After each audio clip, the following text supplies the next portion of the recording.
जमिनीच्या वादातून कल्याणमध्ये एका व्यक्तीने आपल्याच चुलत भावाची गोळ्या घालून हत्या केली। दोघेही भाऊ उत्तर प्रदेशातील रहिवासी आहेत। या प्रकरणी आरोपीला अटक करण्यात आली।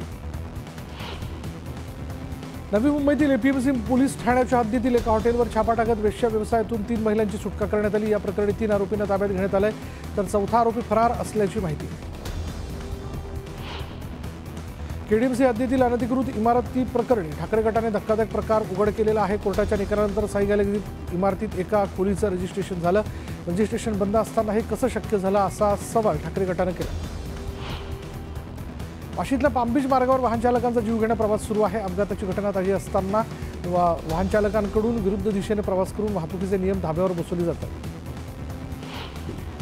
पालघरच्या वाडा तालुक्यातील वडवलीत टायर कारखान्यामुळे प्रदूषण होत असल्याच्या तक्रारी नागरिकांनी केल्या होत्या।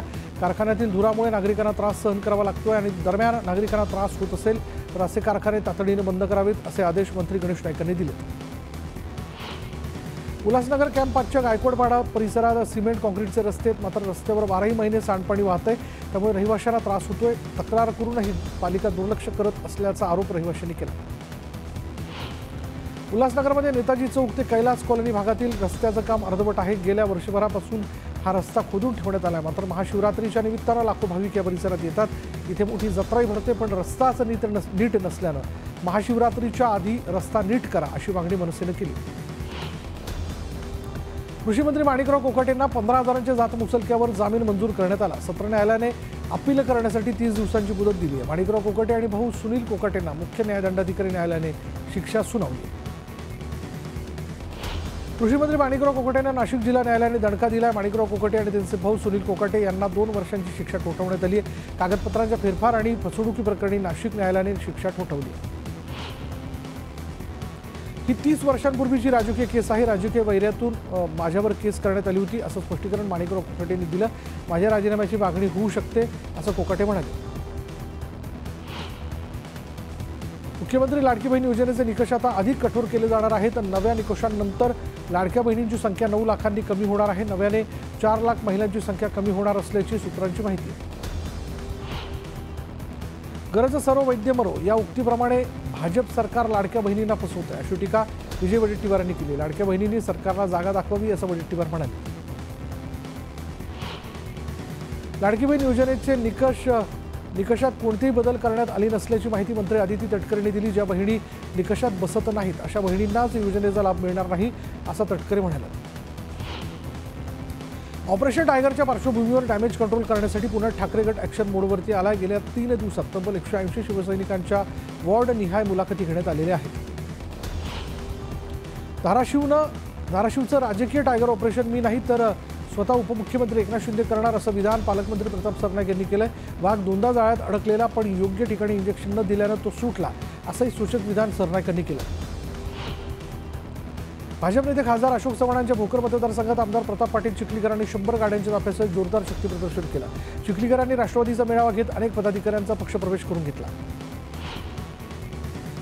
भोकरमध्ये मेळावा होणार हे समजल्यावर अनेकांना फोन केले की मेळाव्याला जाऊ नका असा आरोप प्रताप पाटील चिखलीकरांनी अशोक चव्हाणांवर केला। प्रताप पाटील आणि दहशत हे समीकरण नवं नाही, पण राष्ट्रवादी काँग्रेसमध्ये दहशत चालू देणार नाही असंही चिखलीकर म्हणाले।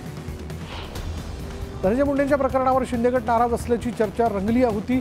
दरम्यान या संदर्भात विचारलं असता मंत्री प्रताप सरनाईकांनी थेट हातच जोडले। सरनाईकांनी बोलणं टाळल्यानं शिंदेगट नाराज असल्याच्या चर्चांना पुन्हा उधाण आलं।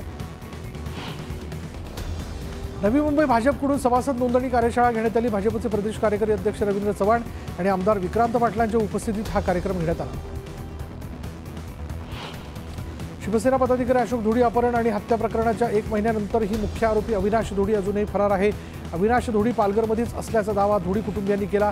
आरोपीला तात्काळ अटक न केल्यास आंदोलन करण्याचा इशारा धोडी कुटुंबियांनी दिला। अंगणवाडी यात्रेच्या पार्श्वभूमीवर मंत्री नितेश राणेंनी आई भराडी देवीचं दर्शन घेत आढावा बैठकीचं आयोजन केलं होतं। यावेळी अंगणी कुटुंबियांच्या वतीनं पालकमंत्री नितेश राणे यांचा सन्मान करण्यात आला।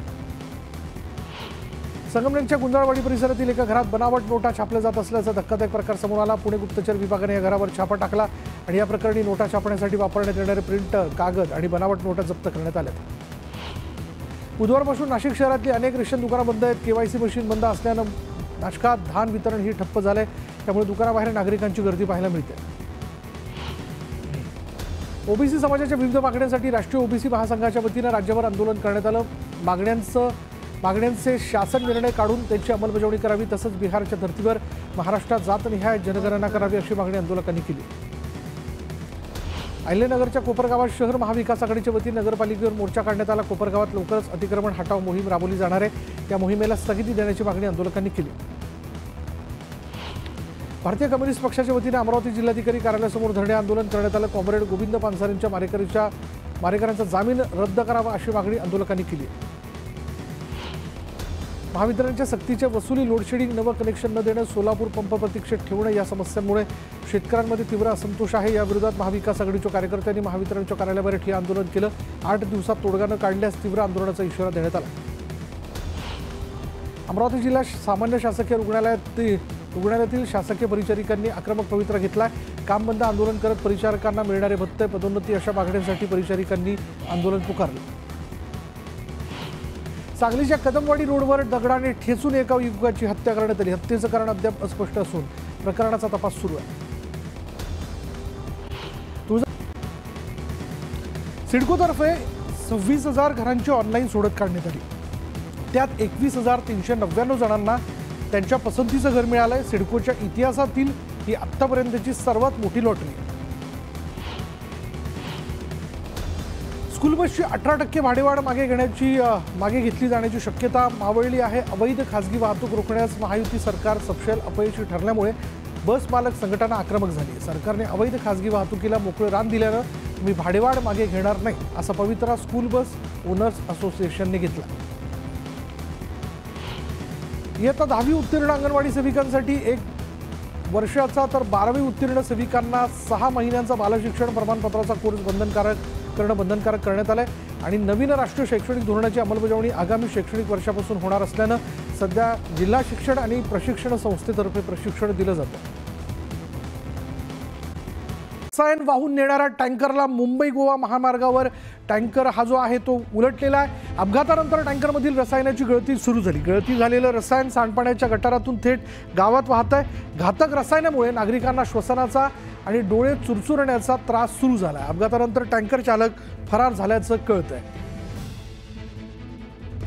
आमचे प्रतिनिधी दिनेश पिसाट आता क्षणाला फोन लाईनवरती आपल्यासोबत आहेत। दिनेश, काय माहिती याबद्दल? मुंबई गोवा महामार्गावर हा मुंबई कोकणच्या दिशेने मुंबईकडे हा ट्रक जात होता आणि हा दासगाव गावाजवळ आला असता मुंबई गोवा महामार्गावर दासगावजवळ एका वळणावर कठडा होता आणि कठडा तोडून तो पलटी झालेला आणि या अपघातामध्ये जे रसायन आहे ते पूर्ण गावात वाहत आहे। त्यामुळे तिथील नागरिकांना श्वसनाचा आणि बाकी आजाराचा त्रास होत आहे। त्यामुळे गावात थोडंसं वातावरण गंभीर झालेलं आहे। मात्र तिथं घटनास्थळी आता अग्निशमन दल येऊन पाणी मारण्याचा प्रयत्न करीत आहे।